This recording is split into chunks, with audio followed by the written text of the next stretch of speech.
School के दिनों में मैं प्रार्थना करने से हिचकिचाता था, हालांकि मैं प्रार्थना से घिरा हुआ था। स्कूल में हम असेंबली में प्रार्थना करते थे, जो सब मुंह ज़बानी गा लेते थे।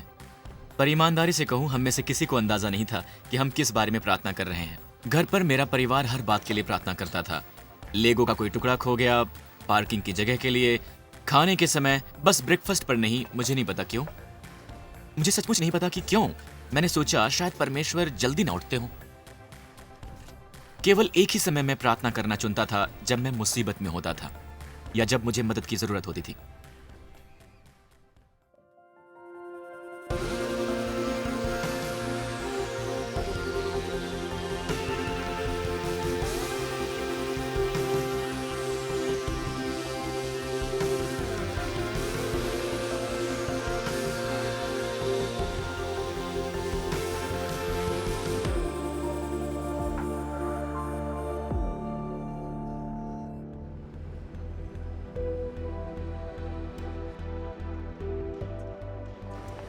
प्रार्थना संसार भर में स्वाभाविक प्रक्रिया है। लोग अपने जीवन के किसी न किसी क्षण में प्रार्थना करते ही हैं। हाँ, और यीशु जब अपने शिष्यों से बात करते हैं, वो कहते हैं जब तुम प्रार्थना करो, ना कि यदि।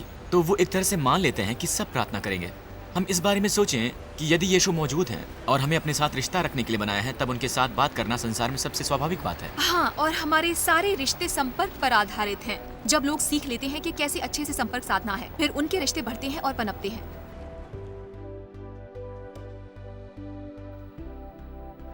हर रोज। सप्ताह में 2 बार? हाँ, बहुत ज्यादा। नहीं, मैं नहीं करता। मैं किया करता था, पर अब नहीं। हालांकि मुझे बहुत कुछ चाहिए, पर ईमानदारी से नहीं, सचमुच नहीं। मैं प्रार्थना कभी नहीं करती, मैं बस चीजों पर ध्यान लगाती हूँ। अपने ही तरीके से। हाँ, मेरे ख्याल से अगर मैं सच में डरी होती हूँ या मुझे कुछ चाहिए होता है, तब प्रार्थना करती हूँ। मदद के लिए और परमेश्वर से बात करने के लिए। चीजों के लिए आशा, मैं किसी खास चीज के लिए प्रार्थना नहीं करता। मैं हर दिन के लिए प्रार्थना करता हूँ, और तब भी करता हूँ जब हालात खराब हैं या हालात अच्छे हैं। मैं अभी भी प्रार्थना करता हूँ। हालांकि मेरे मन में बहुत से सवाल हैं, बहुत सी शंकाएं हैं, पर मैं फिर भी प्रार्थना करता हूँ, हमेशा करता हूँ। मसीही होने से पहले मुझे याद है, एक बार ये मेरे उन स्कूल और यूनिवर्सिटी के बीच के सालों में था। मैं 17 साल की उम्र का था और मैं यूनाइटेड स्टेट्स भर में यात्रा कर रहा था, एक ग्रे हाउंड बस में रोवर टिकट पर, और मेरा सारा सामान खो गया। वो चोरी हो गया, मेरा रक्सैक चोरी हो गया। मेरे सारे कपड़े, पैसे, सब कुछ उसमें था। मेरे पास बस बच गया था मेरा पासपोर्ट और ग्रे हाउंड बस टिकट। मैं गया और मैंने 10 दिन बिताए की वेस्ट में एक हिपी कॉलोनी के साथ, और फिर मैंने हर रात 500 मील सफर करना शुरू किया। मैंने ग्रे हाउंड बस को अपने होटल के रूप में इस्तेमाल किया। मैं रात को चढ़ जाता और 10 घंटे सो जाता, फिर किसी शहर में पहुंचता और पैदल वहां सफर करता। पर इन दिनों दौरान मैं बहुत ही अकेला था, और अंत में, हालांकि मैं एक नास्तिक था, मैंने प्रार्थना की कि मैं ऐसे किसी से मिलूं जिसे मैं जानता हूं। और अगली सुबह मैं एक बस पर चढ़ा, फिनिक्स में एक दूर दराज जगह जाने के लिए, एरिजोना में, और मुझे कोई दिखा जिसे मैं जानता था, मेरे स्कूल के दिनों का एक पुराना दोस्त एंडी। और मैंने कहा, मुझे विश्वास नहीं होता। एंडी अब भी मेरा दोस्त है और जब भी हम मिलते हैं वो कहता है, मुझे विश्वास नहीं हो रहा। उसने मुझे कुछ पैसे उधार दिए थे, पर उससे मैंने सॉक्स खरीद लिए। मैं सचमुच उससे ज्यादा कुछ नहीं कर पाया, लेकिन मान लीजिए कि ये बस एक इत्तेफाक था। पर पिछले 40 सालों में प्रार्थना मेरे जीवन में पहले नंबर की प्राथमिकता बन गई है। ऐसा नहीं है कि मैं इसमें विशेषज्ञ हूं। मैं अभी भी प्रार्थना के लिए काफी कठिनाइयां महसूस करता हूं। जब मैं प्रार्थना करने लगता हूं, मेरा ध्यान भटकने लगता है, मेरा मन भटकता है, और अक्सर जब जीवन की व्यस्तता में मैं सचमुच प्रार्थना करने के लिए कोशिश करता हूं, तब जानता हूं कि मुझे प्रार्थना करना पसंद है। आखिर ऐसा क्यों है? खैर, प्रार्थना हमारे जीवन में सबसे महत्वपूर्ण कार्य है। असल में यही वो एक मकसद है जिसके लिए आप बनाए गए हैं, जो है परमेश्वर के साथ रिश्ता बनाना। और इस रिश्ते में आप संपर्क कैसे रखते हैं? प्रार्थना द्वारा। और अगर आप किसी से प्रेम करते हैं और आप उनके साथ समय बिताना चाहते हैं और आप उनसे संपर्क रखना चाहते हैं, तो उससे रिश्ता बढ़ता है। प्रेरित पौलुस ने लिखा है, उसके द्वारा, यानी यीशु के, हम दोनों जो हैं यहूदी और अन्य जातियां, उस जमाने में यही पूरी दुनिया मानी जाती थी। पिता तक पहुंच सकते हैं एक आत्मा द्वारा, पवित्र आत्मा द्वारा। तो मसीही प्रार्थना है पिता से, इससे पहले कि मैं मसीही बना तो मैं उन्हें सोचता एक तानाशाह न्यायाधीश के रूप में या एक स्वर्गीय पुलिसमैन के रूप में जो वहां मुझे पकड़ने को तैनात रखा था। कई बार लोग मुझसे कहते हैं मैं परमेश्वर में विश्वास नहीं करता, और जब वे परमेश्वर का वर्णन करते हैं, ऐसा परमेश्वर बताते हैं जिसमें वो भी विश्वास नहीं करते, मैं भी नहीं करता। मैं विश्वास करता हूं उस परमेश्वर पर जिसका यीशु ने वर्णन किया जब उन्होंने कहा कि हमें प्रार्थना करनी है, हे स्वर्गीय पिता। परमेश्वर को संबोधित करना हमें यीशु ने सिखाया है, और उन्होंने दरअसल हमें एक अरामिक शब्द सिखाया है, एबा, जो कि आज भी मिडिल ईस्ट में इस्तेमाल होता है। डैडी, पापा, ये सबसे ज्यादा करीबी शब्द है जो आप पिता के लिए इस्तेमाल कर सकते हैं। और मसीही प्रार्थना वैसी है, ये बिल्कुल उस पिता के लिए है जो आपसे प्रेम करता है। मैं कहूंगा कि वहां 3 किस्म के सुझाव हैं जब प्रार्थना की बात आती है। उसे सीधी सादी रखो, उसे ईमानदारी से करो और इसे करते रहो। इसे सादा रखने का मतलब है कि आपको अपनी प्रार्थना इतनी आसान बनानी है जितना हो सके। इसे बस एक वाक्य तक घटा दो। ये कई बार 5 मिनट ही होनी चाहिए, 10 मिनट हो सकती है या आधा घंटा। फिर इसे ईमानदार रखो। हम अक्सर सोचते हैं कि हमें प्रार्थना करने के लिए एक विशेष मूड में होना चाहिए, इसलिए प्रार्थना शुरू करने से पहले हमें शांतिमय होना चाहिए, हम आनंदित होना चाहिए या हमें उत्साहित होना चाहिए प्रभु के बारे में। सच्चाई तो यह है कि ज्यादातर समय हम एक बिल्कुल ही अलग मूड में होते हैं। तो या तो हम चिंतित होते हैं, या हम थके हुए होते हैं, या हम किसी बात के बारे में हताश होते हैं, या हम किसी चीज के लिए क्रोधित होते हैं। रहस्य सचमुच यह है कि हम जान लें कि इनमें से हर एक एहसास, यहाँ तक कि सबसे नकारात्मक वाला भी, मैं कहूंगा कि क्रोध भी, यहाँ तक कि वासना भी, प्रार्थना के लिए ईंधन का काम कर सकते हैं। ये प्रार्थना में रूपांतरित हो सकते हैं। जब मैं प्रार्थना शुरू करता हूं, मैं उस पर ध्यान केंद्रित करता हूं जो मेरे दिल में दबी हुई भावना है। अगर ये सकारात्मक भावना है तो मैं यह आनंद परमेश्वर को अर्पित करता हूं। अगर यह नकारात्मक है, हताश या थकान है, मैं वहां से शुरू करता हूं और मैं प्रभु से कहता हूं, हे प्रभु, मैं थका हुआ हूं, या मैं हताश हूं, और मैं एक तरह से प्रभु को अपनी हताशा और कारण व्यक्त करता हूं और मैं उन्हें इस तरह से प्रार्थना में तब्दील करता हूं और फिर उसे करते जाता हूं। हम हर समय प्रार्थना कर सकते हैं। मैं अपने आसपास के लोगों के लिए प्रार्थना कर सकता हूं। मैं बस प्रभु से सीधे कह सकता हूं, प्रभु, मैं आपसे प्रेम करता हूं, या प्रभु, मेरी मदद करो। मैं किसी भी परिस्थिति में ये कर सकता हूं। जब मैं चर्च में होता हूं, जब मैं अपने कमरे में होता हूं, सोने जाने से पहले, खाने से पहले, हाँ, पर तब भी जब मैं चल रहा होता हूं, जब मैं गाड़ी चलाता हूं। इसे ईमानदार रखो, इसे करते रहो।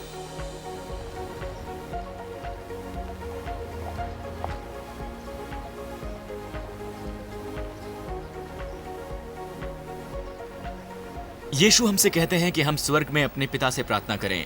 ये प्रेम करने वाला पिता असल में हमारे इस पूरे ब्रह्मांड का सृष्टिकर्ता है।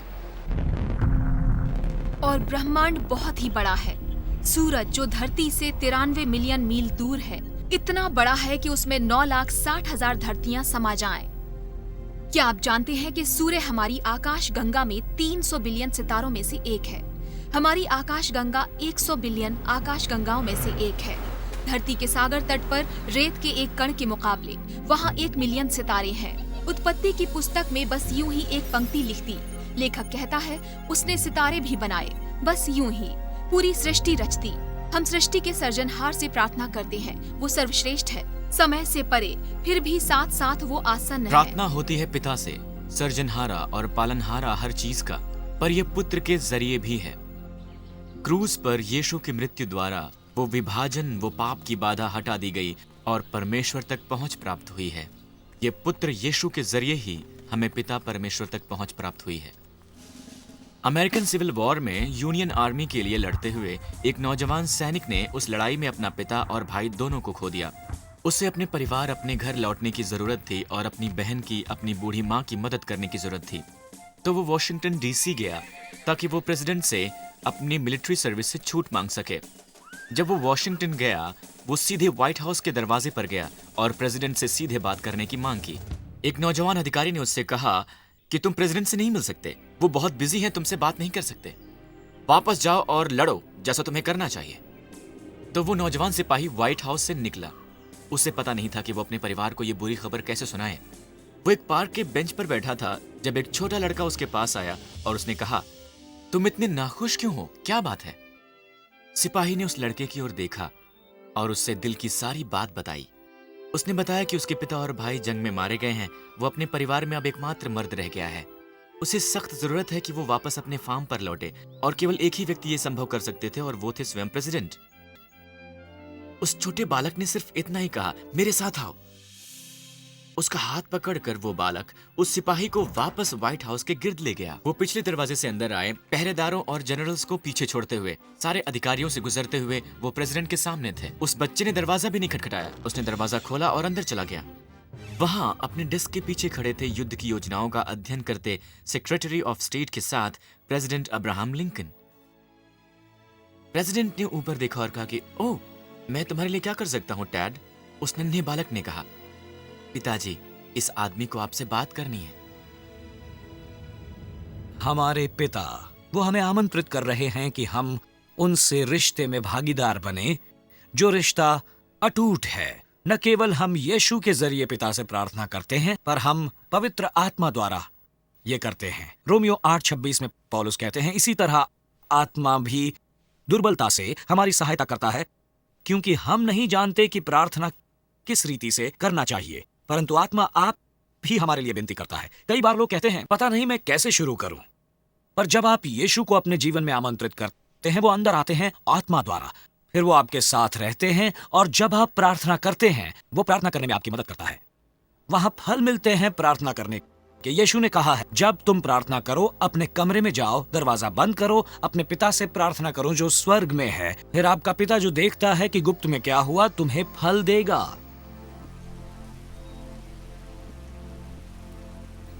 प्रार्थना के फल क्या हैं? उनमें से एक है शांति। अब ऐसी दुनिया में जहाँ जीवन इतना व्यस्त है, वहाँ इतनी सारी बातें हैं जो हमारे लिए चिंता का कारण बन सकती हैं। क्या वहाँ ऐसी बातें नहीं जैसे रिश्ते, नौकरियाँ, परिवार, स्वास्थ्य और कुछ छोटी छोटी बातें भी? मैंने एक माँ के बारे में सुना है जिसने अपनी जवान बेटियों को टेक्स्ट किया कि फिक्र मत करो, ये सब होता रहता है। ये सचमुच बहुत आसान है, चीजें बस होती रहती हैं। हाँ, प्रेरित पौलुस फिलिपियों को लिखे अपने खत में कहते हैं, किसी भी बात की चिंता मत करो, परंतु हर एक बात में तुम्हारे निवेदन धन्यवाद के साथ परमेश्वर के सामने उपस्थित किए जाएं। दूसरे शब्दों में, जब आप चिंतित हो तो प्रार्थना करें। वो कहते हैं कि परिणाम अद्भुत होंगे। वो कहते हैं, शांति परमेश्वर की तुम्हारे हृदय और तुम्हारे विचारों को प्रभु मसीह यीशु में सुरक्षित रखेगी। हाँ, पर शांति का दरअसल ये मतलब नहीं कि कोई मुसीबत नहीं होगी, समस्या या कठोर परिश्रम। तरह से इसका मतलब है कि इन सब के बीच होते हुए भी आपके हृदय में शांति रह सकती है। ये थोड़ा सा सागर की गहराई और लहरों जैसा है, और तब भी जब सतह पर लहरें उठ रही होती हैं, वहाँ अभी एक ठहराव होता है गहराई में नीचे, और यही परमेश्वर आपको देते हैं जब आप उनके पास प्रार्थना में आते हैं। और प्रार्थना का एक और फल दृष्टिकोण है। जीवन की व्यस्तताओं में प्रार्थना के लिए समय देना आसान नहीं है। असल में ये समय की बर्बादी जैसा भी लग सकता है, पर मेरे अनुभव से जब मैं प्रार्थना के लिए खास समय निकालता हूँ, खासकर परमेश्वर का धन्यवाद करने के लिए, तो जीवन की सारी चिंताएं अब और बड़ी नहीं लगती हैं। हालांकि मेरे जीवन की सारी परेशानियां वहीं की वहीं हैं, लेकिन प्रार्थना के द्वारा मेरा उन्हें देखने का नजरिया बदल जाता है और मैं उनका सामना कर सकता हूँ। पर प्रार्थना बस केवल हमें बदलती नहीं, ये परिस्थितियां बदल देती है। ये है प्रार्थना की सामर्थ्य। खैर, ये एक साधारण सा दिन था। हम खादानों के अंदर गए। उस दिन मेरे पास जल्दी निपटाने जैसा कोई काम नहीं था, इसलिए मैं इक्विपमेंट को वर्कशॉप में लेकर गया, अपना काम खत्म किया और फिर शेल्टर चला गया। जब धमाका हुआ, मुझे अच्छी तरह से याद है, वो हमारे सिर के ऊपर हुआ और करीब 2 बज रहे थे। उसकी वजह से हम 4 घंटों तक फंसे रहे और मिट्टी और धूल हमारे ऊपर थी। और फिर हमने चर्चा की कि हम वहां से कैसे बाहर निकलें। बचने का कोई रास्ता नहीं था। हम समझ गए थे कि कोई रास्ता है ही नहीं और एक ही संभावना थी, वो थे परमेश्वर, वो थे मसीह। हमें प्रार्थना करने की जरूरत थी। तो हमने एक मीटिंग की और हमने अपने काम बांट दिए, जिसमें शामिल था बचा हुआ खाना गिनना। दरअसल हमारे पास 2 से 3 दिन का ही खाना था, इसलिए हम थोड़ा थोड़ा खाते थे क्योंकि हमें खाना बचाना था। और इसी दौरान उन लोगों ने कहा कि हम जानते हैं तुम एक मसीही हो और हम चाहते हैं कि तुम प्रार्थना में हमारा नेतृत्व करो। तो पहली प्रार्थना कुछ इस तरह से थी, प्रभु हम सबसे अच्छे आदमी नहीं हैं, प्रभु हम पर दया करें, बच्चों की देखभाल करें, हमारे परिवारों की देखभाल करें। हमने अपनी सारी परिस्थितियां परमेश्वर के आगे रख दी और हमने कहा हम यहाँ कुछ नहीं कर सकते, हमारे पास बस केवल आप ही हैं, क्योंकि हमारे पास कोई और नहीं जिससे हम गुहार लगाएं, क्योंकि हम जानते हैं कि केवल आप ही हैं जो हमारी प्रार्थनाएं सुनते हैं। हमने हर दिन दोपहर को प्रार्थना करनी शुरू कर दी और इसने लोगों में बदलाव लाना शुरू कर दिया, उनके रवैये में, उनकी दोस्ती में, एकता में। परमेश्वर का आत्मा वहां हमारे साथ था। मैंने किसी को भी परमेश्वर के सामने इतना विनम्र होते नहीं देखा जितना इन 33 लोगों को। हमने 24 घंटे खाना नहीं खाया, 48 घंटे, 72 घंटे बिना खाए हम इतना ज्यादा टिक नहीं सकते थे। हमें ये करना पड़ा ताकि खाना बचा रहे। मात्राएं बहुत छोटी थीं पर हमारे लिए बहुत महत्वपूर्ण थीं। इस तरह खाना खत्म होता रहा। 16 दिन हो गए और हम जिंदा रहे। 17वें दिन प्रभु ने हमें ढूंढवा दिया। हमें ये महसूस होने लगा कि वहां मशीनें चल रही हैं, क्योंकि हमें उनकी आवाज आ रही थी, और ये कि वो लोग हमें अलग अलग जगहों पर ढूंढने की कोशिश कर रहे हैं। पर प्रार्थना के 17वें दिन एक चमत्कार हुआ। एक प्रोब ने अपना ह्यूमन टारगेट ढूंढ लिया था।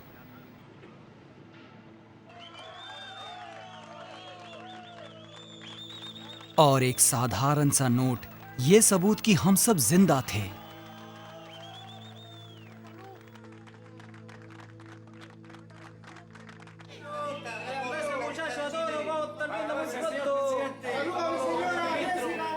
हम हर दिन प्रार्थना कर रहे थे, परमेश्वर से मांगते हुए कि हमें ढूंढने के लिए वो उनका मार्गदर्शन करें, उनका काम आसान कर दें। डहने के 65 दिन बाद और 33 दिन की ड्रिलिंग के बाद इगोर का प्लान भी उन खदान मजदूरों तक पहुंचा। मुझे इसका भी जिक्र करना होगा कि उनमें से 22 लोगों ने मसीह को स्वीकारा, और मेरी राय में ये कुछ ऐसा है जो बहुत महत्वपूर्ण है।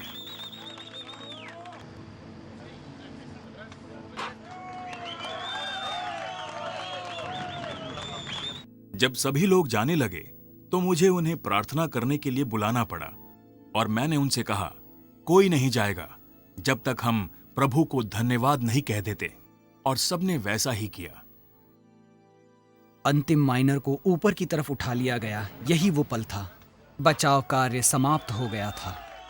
जश्न और आनंद का धमाका। 2 महीने से ज्यादा 2000 फुट नीचे फंसे सभी 33 लोगों को बचा लिया गया। आप प्रार्थना सुनी जाने से परमेश्वर का अस्तित्व साबित नहीं कर सकते, पर मैंने पाया है कि चीजें होती हैं जब प्रार्थना करते हैं। बहुत आसान है प्रार्थना के जवाब को इत्तेफाक कहकर खारिज कर देना, पर जैसा कि विलियम टेम्पल ने कहा है, जब मैं प्रार्थना करता हूं इत्तेफाक होते हैं, और जब मैं नहीं करता तो वो नहीं होते। कई बार प्रार्थना की डायरी का इस्तेमाल करना मुझे मददगार होता है, या अपनी प्रार्थनाओं को लिखना। मैं अब असल में क्या करता हूं कि अपनी बाइबल में लिख लेता हूं। तो मैं इस बाइबल को 1 साल इस्तेमाल करता हूं और मैं हर साल प्रार्थनाएं लिखता हूं, और फिर जब मैं वापस आता हूं वही पैसेज पढ़ने के लिए, मैं देख सकता हूं कि प्रार्थनाओं में जो मैंने लिखा था वो प्रार्थनाएं सुनी गई या नहीं। पर प्रार्थनाएं किसी किस्म के स्लॉट मशीन नहीं है जहां आप अपनी प्रार्थना अंदर डालते हैं और बिल्कुल वैसा ही जवाब पा लेते हैं। प्रार्थनाएं परमेश्वर के साथ रिश्ते के बारे में हैं। इसे समझाने का एक आसान तरीका है ट्रैफिक लाइट। कई बार आप किसी चीज को मांगते हैं और हरी बत्ती मिल जाती है और आपको वो चीज मिल जाती है जो आप मांग रहे थे। कई बार लाल बत्ती मिलती है और इसका मतलब है कि नहीं, और मैं जानता हूं मेरे लिए कई बार ऐसा हुआ है, और जब मैं पीछे मुड़कर देखता हूं मैं इतना धन्यवादी होता हूं कि परमेश्वर ने वो दरवाजा मेरे लिए बंद कर दिया, क्योंकि वो मेरे ही अच्छे के लिए था। वो जानते थे मेरे लिए अच्छा क्या है। पर कई बार ऐसा वक्त आता है जब वो बिल्कुल स्पष्ट नहीं होता कि जवाब ना क्यों है, और शायद हम कभी उस क्यों का कारण ना समझ पाए, और ये सचमुच बहुत मुश्किल हो सकता है समझना। मैं सोचता हूं कुछ साल पहले के एक अवसर के बारे में। मेरे बेस्ट फ्रेंड में से एक के साथ मैं स्क्वाश खेल रहा था। वो बहुत पावरफुल बैकहैंड ड्राइव खेलता था और जैसे ही वो खेलने लगा उसे हार्ट अटैक आ गया। और मैंने कभी परमेश्वर को इतनी शिकायत, इतनी शिद्दत के साथ नहीं पुकारा। उसके 6 बच्चे थे और सबसे छोटा 6 साल का था और सबसे बड़ा 18 साल का। और हमें उनमें से हर एक बच्चे को ये दर्दनाक खबर देनी पड़ी। और यकीन मानिए मेरे लिए ये एक बहुत ही मुश्किल काम था। अगली सुबह 5 बजे मैं बाहर शहर को निकला, क्योंकि जाहिर है मैं सो नहीं पाया था और मैं प्रार्थना कर रहा था, परमेश्वर को पुकार रहा था कि मैं समझ नहीं पा रहा ये क्यों हुआ। फिर भी मैं आप पर भरोसा करना और प्रार्थना करना बंद नहीं करूंगा। कोरी टेनबूम ने कहा, जब एक ट्रेन सुरंग से गुजरती है और अंधेरा हो जाता है, आप टिकट फेंक नहीं देते और कूद नहीं जाते। आप स्थिर बैठे रहते हैं और ड्राइवर पर भरोसा करते हैं। कभी कभी आपको पीली बत्ती मिलती है, रुको। आप किसी चीज के लिए प्रार्थना करते हैं, आप जो मांग रहे हैं वो आपको तुरंत नहीं प्राप्त होता और आपको इंतजार और भरोसा करना पड़ता है। एक 5 साल का बच्चा आपसे कार चलाने के लिए मांगे, आप ना कहते हैं, पर इसका यह मतलब नहीं कि आप उसे कभी नहीं चलाने देंगे। रुको जब तक तुम बड़े नहीं हो जाते। कोई चीज इस वक्त आपके पक्ष में नहीं हो रही तो इसका यह मतलब नहीं कि वो कभी नहीं होगी। परमेश्वर की टाइमिंग परफेक्ट होती है। मैं कभी भी कहीं भी प्रार्थना करता हूँ। मैं घुटनों पर बैठकर प्रार्थना नहीं करती, पर मैं चीजों के लिए प्रार्थना करती हूँ जो पूरी हो जाए। मैं प्रार्थना करती हूँ जब उनसे बात करना चाहती हूँ या मार्गदर्शन के लिए करती हूँ। हर जर्नल एंट्री जो लिखती हूँ उसका शीर्षक होता है प्रिय परमेश्वर, ओह, जो एक तरह सच से में? अजीब है। और ये प्रार्थना की पुस्तक है जो हमेशा मेरे साथ में रहती है। ज्यादातर धन्यवाद देने के लिए। ये परिवार के साथ प्रार्थना करने जैसा है। पता नहीं, मेरी प्रार्थना हमेशा खामोश होती है, बिल्कुल चुपचाप। ये इंसानों से बात करने जैसा है, पर आप परमेश्वर से बात करते हैं। कभी कभार मन में या कभी कभी जोर से बोलता मैं हूँ। अपनी सोच को, अपने आइडियाज को एक साथ रखती हूँ और उम्मीद करती हूँ कि सारी चीजें एक साथ आ जाए। मैं उनसे बातचीत करती हूँ जैसे मैं आपसे कर रही हूँ। मैं कहूंगा कि वहाँ 3 किस्म के सुझाव हैं जब प्रार्थना की बात आती है। उसे सीधी सादी रखो, उसे ईमानदारी से करो और इसे करते रहो। इसे सादा रखने का मतलब है कि आपको अपनी प्रार्थना इतनी आसान बनानी है जितना हो सके। इसे बस एक वाक्य तक घटा दो। ये कई बार 5 मिनट ही होनी चाहिए, 10 मिनट हो सकती है या आधा घंटा। फिर इसे ईमानदार रखो। हम अक्सर सोचते हैं कि हमें प्रार्थना करने के लिए एक विशेष मूड में होना चाहिए, इसलिए प्रार्थना शुरू करने से पहले हमें शांतिमय होना चाहिए, हम आनंदित होना चाहिए या हमें उत्साहित होना चाहिए प्रभु के बारे में। सच्चाई तो यह है कि ज्यादातर समय हम एक बिल्कुल ही अलग मूड में होते हैं। तो या तो हम चिंतित होते हैं, या हम थके हुए होते हैं, या हम किसी बात के बारे में हताश होते हैं, या हम किसी चीज के लिए क्रोधित होते हैं। रहस्य सचमुच यह है कि हम जान लें कि इनमें से हर एक एहसास, यहाँ तक कि सबसे नकारात्मक वाला भी, मैं कहूँगा कि क्रोध भी, यहाँ तक कि वासना भी प्रार्थना के लिए ईंधन का काम कर सकते हैं। ये प्रार्थना में रूपांतरित हो सकते हैं। जब मैं प्रार्थना शुरू करता हूँ, मैं उस पर ध्यान केंद्रित करता हूँ जो मेरे दिल में दबी हुई भावना है। अगर ये सकारात्मक भावना है तो मैं यह आनंद परमेश्वर को अर्पित करता हूँ। अगर यह नकारात्मक है, हताश या थकान है, मैं वहां से शुरू करता हूँ और मैं प्रभु से कहता हूँ, हे प्रभु, मैं थका हुआ हूँ या मैं हताश हूँ। और मैं एक तरह से प्रभु को अपनी हताशा और कारण व्यक्त करता हूँ और मैं उन्हें इस तरह से प्रार्थना में तब्दील करता हूँ और फिर उसे करते जाता हूँ। हम हर समय प्रार्थना कर सकते हैं। मैं अपने आसपास के लोगों के लिए प्रार्थना कर सकता हूँ। मैं बस प्रभु से सीधे कह सकता हूँ, प्रभु, मैं आपसे प्रेम करता हूँ, या प्रभु, मेरी मदद करो। मैं किसी भी परिस्थिति में ये कर सकता हूँ। जब मैं चर्च में होता हूँ, जब मैं अपने कमरे में होता हूँ, सोने जाने से पहले, खाने से पहले, हाँ, पर तब भी जब मैं चल रहा होता हूँ, जब मैं गाड़ी चलाता हूँ, अक्सर मैं महसूस करता हूँ कि मैं प्रार्थना कर रहा हूँ बिना प्रार्थना का फैसला किए। क्या इसलिए कि ये एक तरह की आदत बन गई है? तो इसे सादा रखो, इसे ईमानदार रखो, इसे करते रहो। मेरे मसीही जीवन के दौर में मैंने बहुत अलग अलग तरीकों से प्रार्थना की है और कई बार ये सचमुच फायदेमंद होता है कि एक गाइड रहे जो आपको याद कराने में सहायता करे कि किसके लिए प्रार्थना करनी है। और कुछ लोग वो प्रार्थना इस्तेमाल करते हैं जो यीशु ने सोची। एक बात मुझे मददगार लगी जो कि मेरे दोस्त ने मुझसे कही थी। बस 3 शब्द याद रखना: धन्यवाद, माफ करना और कृपया। तो धन्यवाद एक किस्म का रवैया है, आभार का रवैया, उभारने की कोशिश करना, प्रभु की स्तुति करना जो वो है उसके लिए, उन सब के लिए जो उसने हमें दिया है। तो मैं कोशिश करता हूँ, अपनी आशीषें गिनता हूँ अपनी समस्या गिनने से पहले। सचमुच ये बहुत महत्वपूर्ण है कहना कि माफ करें। एक बार मैंने ये प्रार्थना सुनी थी जो इस तरह है, अभी तक प्रभु मैंने सब ठीक ठाक किया है, मैंने चुगली नहीं की और ना ही क्रोध किया है, मैं लालची नहीं बना, बदमिजाज और बदतमीज, स्वार्थी या आत्म केंद्रित, और मैं इस बारे में खुश हूँ और कुछ ही क्षणों में मुझे आपकी मदद की ज्यादा जरूरत पड़ेगी। मैंने हमेशा पाया है कि इकरार करने के लिए बहुत सी बातें हैं। प्रश्न अक्सर उठता है, खैर हमें अपने पाप स्वीकार करने की आखिर जरूरत ही क्या है? मेरा मतलब यीशु क्रूस पर हमारे लिए मरे, यकीनन उन्होंने हमें सब कुछ दिया है, तो यीशु को ये कहने की क्या जरूरत है कि हमारे पाप क्षमा करें जबकि पहले से ही हम क्षमा किए गए हैं?